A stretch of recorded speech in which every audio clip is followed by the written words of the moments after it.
Hello, and welcome to another episode of Pieces of Time. Now, it's another video, another clock. This time, it's still a synchronous clock. You know I love those things. This time, it's actually an electric mantle clock, but it is very gunky. In fact, I'll just plug it. I'll just get it plugged in just a second, and we'll see the back running. No, in fact, we'll just take you around the back. See the wire in the background is very dirty. Old and scuzzy wire. There. Excuse the free hand. That's the only way I can do it. Here we go. We've got the nice chiming. So let's turn it on and we'll show you what it's doing. Lift that and it's supposed to start. And indeed it does start.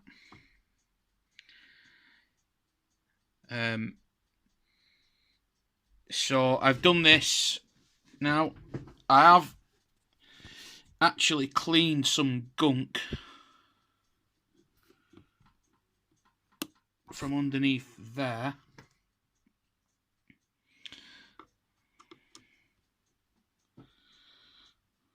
Underneath this. I actually cleaned it earlier, and actually I oiled it with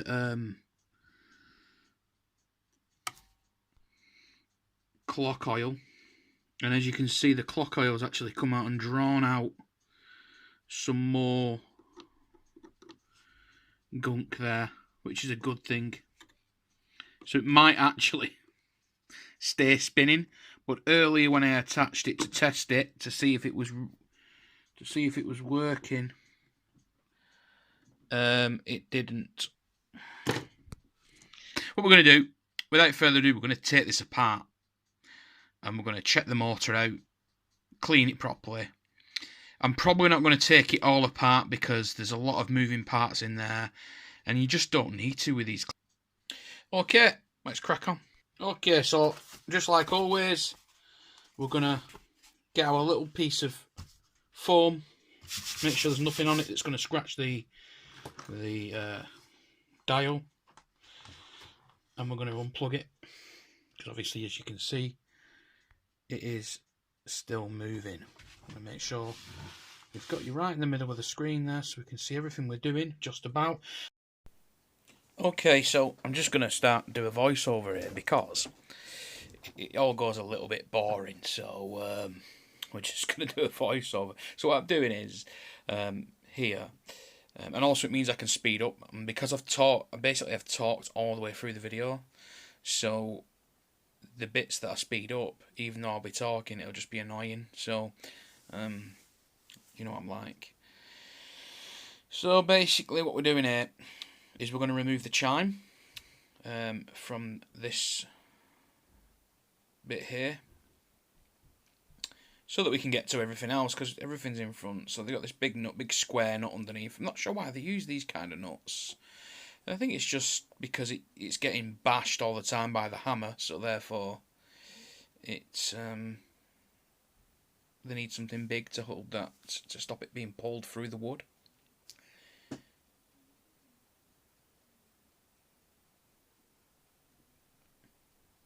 Okay, so that's that removed. We'll be cleaning that later. As you can see, it's quite dirty. I'll clean that later. And what we're going to do now is we're just going to speed through the rest of it. It's all very straightforward. These clocks are all very different. So what we're going to do is we're going to undo the face, take the face off. Most of it's done off camera, to be fair. We're going to clean all the gears out with a brush, remove the motor, and then I'll just sort of put a voice over if needs be. But apart from that, you know, we don't need to see this too much. There it is, chiming on the half hour in the background. Okay, let's speed it up.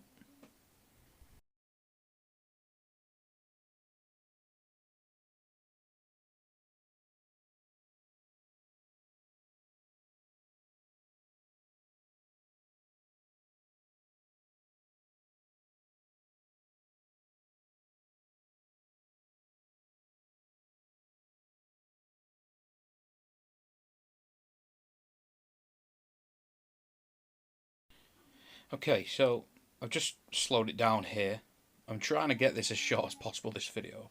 Okay, so I've just taken the motor off here, and what we're going to do is just tell you, I was just showing you the box full of screws there. So as I've took it off, you just see this black ring underneath. You've got the wheel there. This black sort of, it's not a ring actually, because it's sort of cut, isn't it? So that's actually in the wrong place. And one of the things that was the problem with it was that it was vibrating as well occasionally. You see how gunked up this wheel is. It's absolutely disgusting. It's full of old grease. I'm thinking it could possibly be car oil, this, because it is common practice for people to use car oil. I don't know why you wouldn't just put some lithium grease on there. It'd be better. It really would. I mean, look at that. I think obviously car oil has got its benefits because this is a constantly moving part, and it moves quite quickly, and all the time that the clock's on, it's moving. So you can understand that people will use something which is used in an engine. You know, you can imagine if it can withstand the stresses of an engine, the oil will be able to withstand a small motor like this. But my main bone of contention with that is that oils like that are used to be hot. They're not made to be used at constant room temperature or slightly above, maybe 32 degrees or something, 40 degrees at the most, because these motors just don't run that fast. So this is what I was talking about, the laminations here. They basically sit on there, and it's like a piece of wax paper basically. I had to glue this. I didn't show this on camera, which is a shame, but I had to glue this back onto the back of the motor. It's in the wrong place there. Unfortunately, I didn't see it, but you can see where it was supposed to be. And there's actually two different shaped edges on it. But yeah, we don't see that, unfortunately. I didn't put it on, but that's to stop any vibration with the metal. The missing section is supposed to sit outboard of the clock movement. As you can see, it slightly overhangs the edge of the clock movement, so that's where it's supposed to sit. I just wanted to clarify that in this little section mainly. But yeah, the dirt, the grime, it's a build-up. It's a build-up of time. Now, if you've ever seen your engine oil when you pull it out, this is what it looks like, you know. Now, again, as I said, engine oil is made to be used in an engine. Clock oil is made to be used in a clock. Now, the only other thing I can think that moves quickly and at a very low temperature are bike parts. So, for instance, grease that would be used on bearings in your bike. Now, I use lithium grease on this particular. It's great on metal to metal.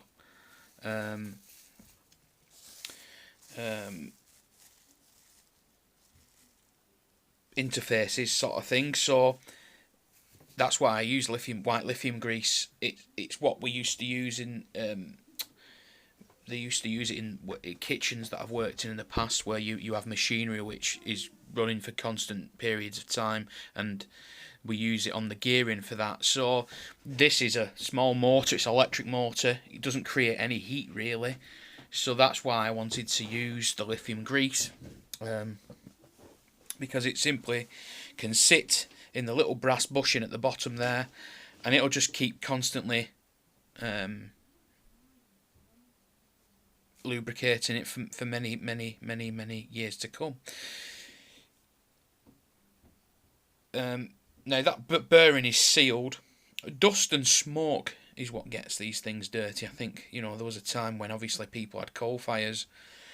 You know, whether that's affected this clock, I don't know. It is from 1933, this clock. So here's me just trying to prise it out like an idiot. So yeah, anyway, let's crack on.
Okay, we're just going to slow it back down here from 2 times.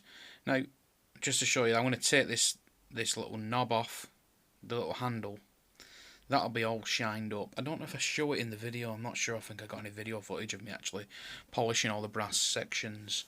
I never actually polished the case. Not the case. I did polish the case. I never polished the movement back. The front and the back of the movement, because it's got writing on it. So obviously the front you can't see it anyway. It's pointless.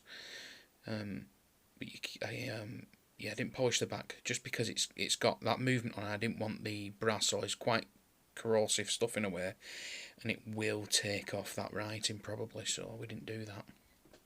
And there it is, the movement's out. I'm just working out how to remove these 2 screws. I had a lot the bezel, the screws for the bezel. I had a lot of trouble with these. This glass, I actually put 2 little chips on the corners, a couple of the corners of the crystal, because the bezel just wouldn't sit right.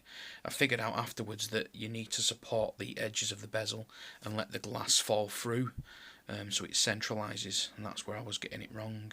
As you can see, it sits slightly proud of the bezel there because it's got that chamfered edge. God knows how much it cost me to replace that, so I'm glad I didn't break it as such. I did chip the corners, but you can't see the corners have been chipped really, so that's a bonus. So yeah, I'm just taking the bezel off, and then we're going to get into looking at the movement.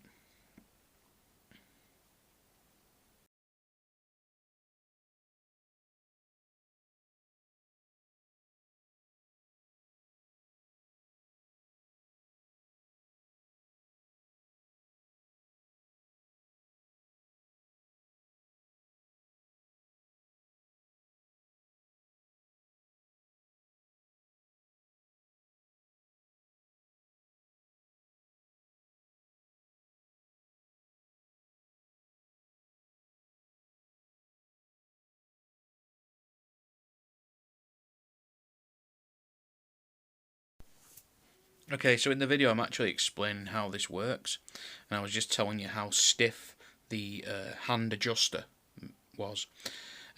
Funny thing is, once I'd got it off and I could actually turn it freely, it wasn't as stiff.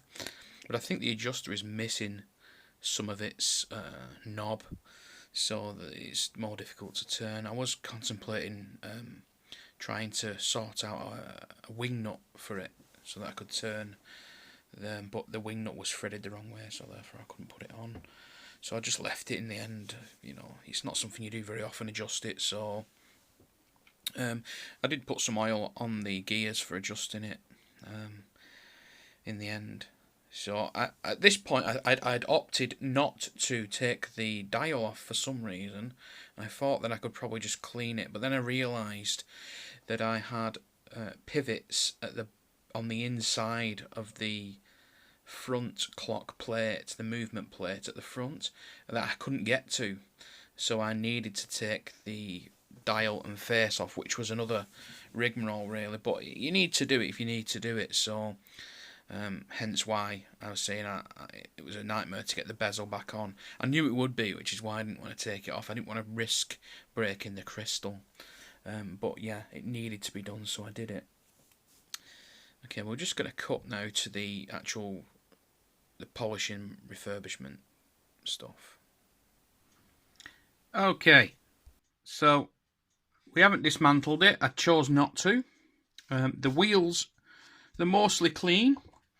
Now, it's not recommended to use stuff like this brake cleaner, cheap brake cleaner. It is mostly alcohol. The isopropyl alcohol, basically. Now, what I was doing with that was spraying it in specific areas, like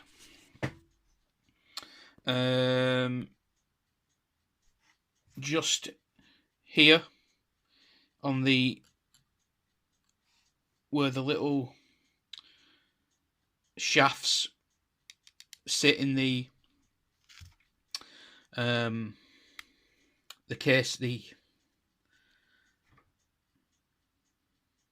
movement.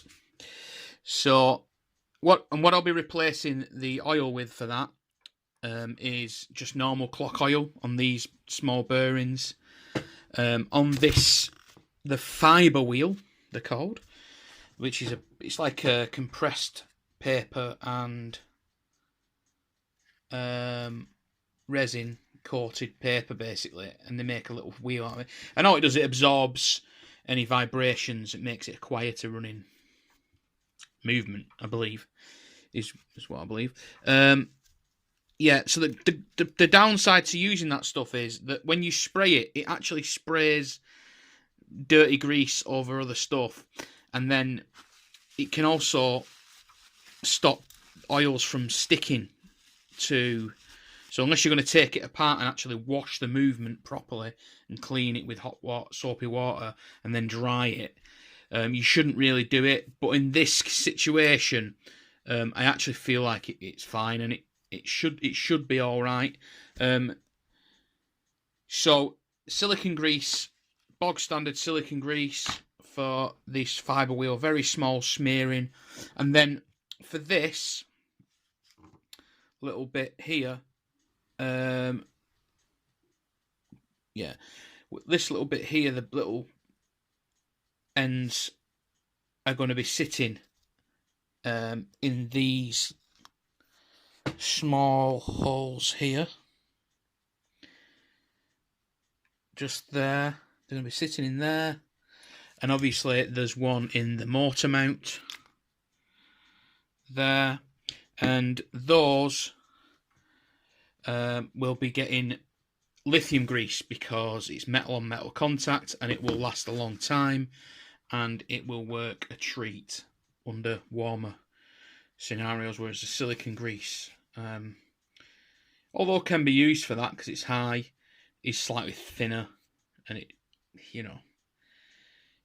is more susceptible to moving around. Okay, so we're going to do that now. Just a quick update on where I was and what I got up to, and then we're going to I'll show you the finished product. Okay, this is me I'm just going to squeeze this in really as much in a smaller space as possible. And this is me just giving everything a sand down. I've already brassled the chime box, which I think you call it a chime box. Brassled that. I actually rounded this screw, so I had to replace it with another one and then cut off the excess, just because it was a little bit too. You see the chime box is really, really shiny. I'm calling it that. I have no idea what it's called for real. So I sanded the chime, put some oil on it, and I left that like that. I didn't want to paint it because I was frightened of changing the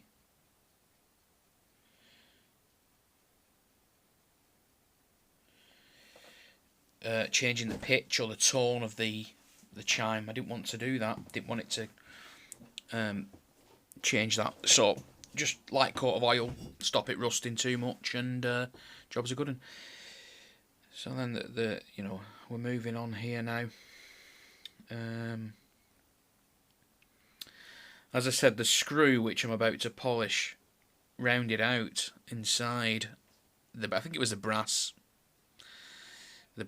It's almost like the brass still had loads of thread in it though, so I'm not sure why. The one I replaced it with tightened up nicely. This is the polished handle, which was very nice. Just move that out of the way. I'm going to put the clock down now, you see, and get this all put back together. Really, that's what it's all about. I don't know why I was working on the back of the clock here. I should have just done this. There you go. This is the point now where I go, oh dear. And then we cut the. Oh no, I still haven't discovered that it was at this point when I was trying to adjust it. I think it rounded out. I couldn't quite remember how I took it apart, and then I realised that actually you were supposed to move the chimer.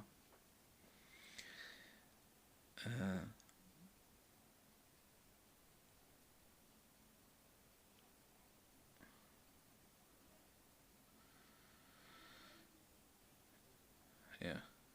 So that's tightening the chime up. It all needed to come back out in the end, like I said, because it had rounded and I didn't realise, and it was making the sound really crap. It's quite well designed. But that's regardless. So this is the nice polished knob. Again, this was I pulled this on and off a couple of times just to try and get it just right. See, that was wrong, and it scratched a bit of the inside of the. Not that it matters really, you know.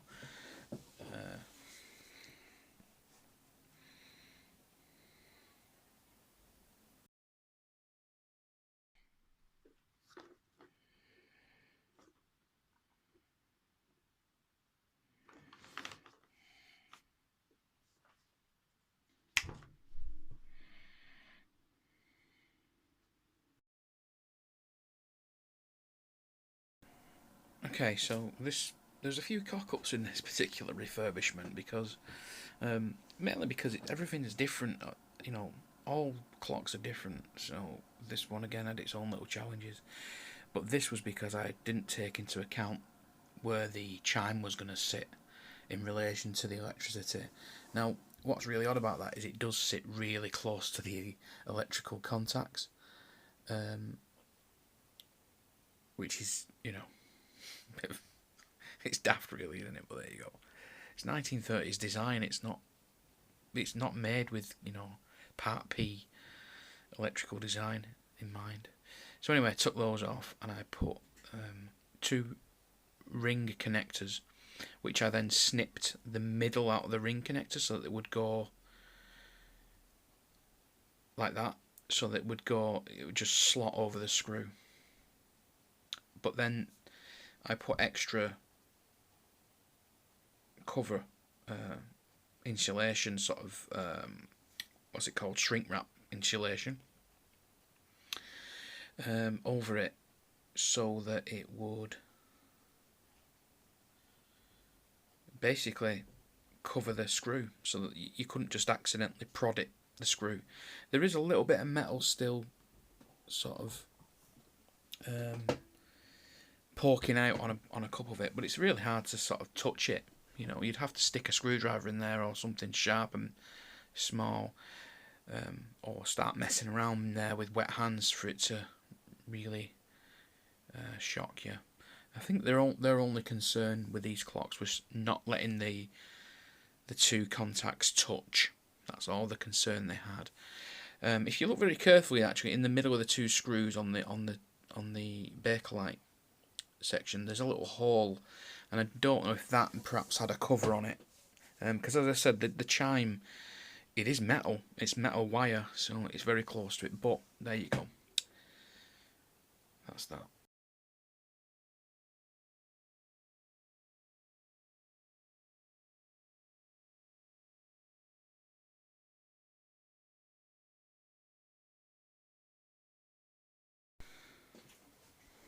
Okay, so this is a little safety device which I've decided I was going to put on this. Excuse this terrible blade. It took me like loads of cock-ups to change the blade. Idiot. Anyway, so this basically is going to sit a little loop of leather screwed to the bottom of the clock case, and then we're gonna wrap the wire around twice in it, and that will basically stop the wire being pulled out of the motor, because the wires in the motor are live, and you don't want that happening. So if someone was to trip over the wire, for instance, unfortunately the clock would be sent flying, perhaps off the mantelpiece or shelf, wherever you've got it kept, and it would break the clock, but it wouldn't pull the wires out. So you see, I've just marked a small hole, and then I'm going to screw with this small screw right in the middle of in the case, just near the hole where it enters. This doesn't have any detriment. Again, it won't sit crooked or anything, because you see that I'm tugging on it, and it basically, due to friction, it won't. You simply just can't pull it through. So there's plenty of slack inside. and because of the slack inside, it won't pull through. So I've seen this design somewhere else. I'm not sure. I can't remember where it was.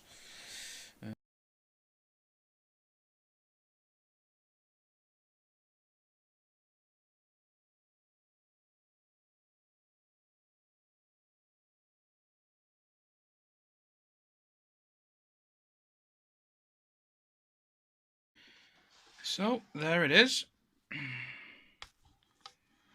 The final sort of finished product. Just on 8 o'clock, we're chiming. Lovely. So there it is. It was an arduous task. It's not a normal video I've done today. This one, I've kind of tried to be a bit more concise and just show you the bits that I actually did instead of nattering on all the time, and did a voiceover. So there it is. It's not very loud. It's a lovely little chiming clock. So this is going on eBay now. The only thing I used on the exterior was a little bit of silk wood silk. No silicone in it. It is all. It's got beeswax in it, but it's all natural ingredients in this polish. Smells lovely as well. Smells like honey. And as you can see, the case it's got a lovely shine to it.